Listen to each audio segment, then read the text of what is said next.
wondered what exactly a certified public accountant can and should do?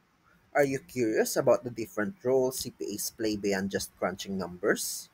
Welcome back to Project Accounting, where we simplify complex CPALI topics so you can master them faster.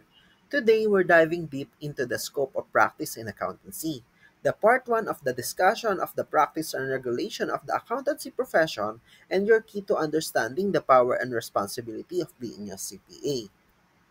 First, ano nga ba yung scope of practice? Simply put, ito yung legal and professional boundaries kung saan pwedeng mag-practice ang isang CPA, parang playing field mo. Alam mo kung saan ka pwede pumasok at ano ang kaya mong gawin professionally.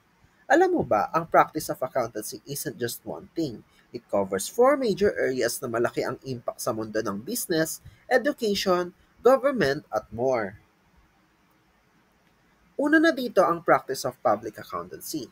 Imagine, CPA ka na may sariling firm o kaya staff sa auditing firm.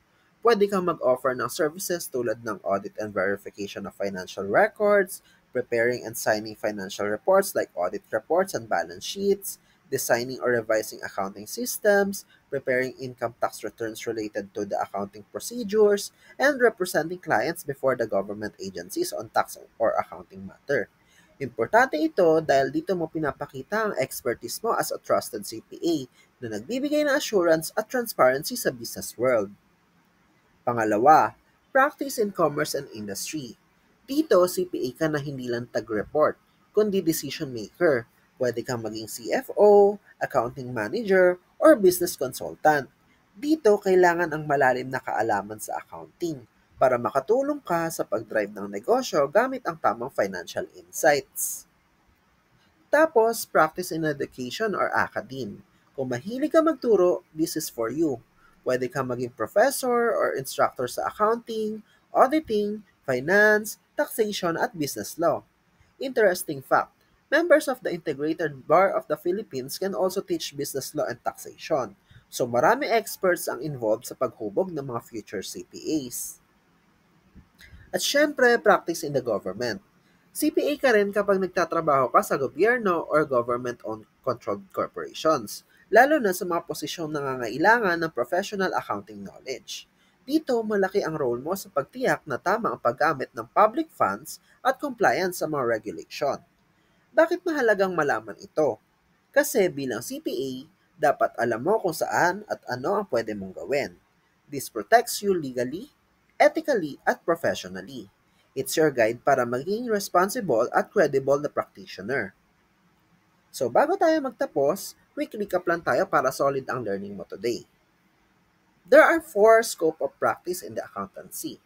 First is yung public accountancy. These are the CPA services for multiple clients like audits, system design, tax filings, and advisory. Next is commerce and industry. These are the CPAs as key decision makers in the businesses from finance managers to CFOs. Then, education or ACA team. These are the CPAs teaching accounting, auditing, taxation, and business law in schools.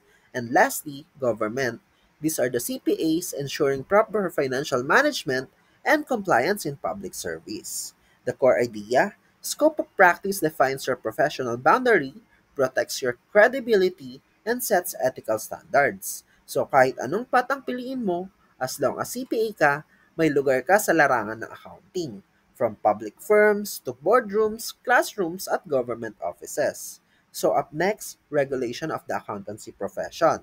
So kung gusto mo pa ng more accounting breakdowns ng Sipalo topics tulad nito, smash that like button, subscribe, at hit the bell para updated ka palagi sa mga bagong videos. Comment down below kung ano pang topic sa accountancy ang gusto mong explain natin next. Let's master Sipali together. Thank you!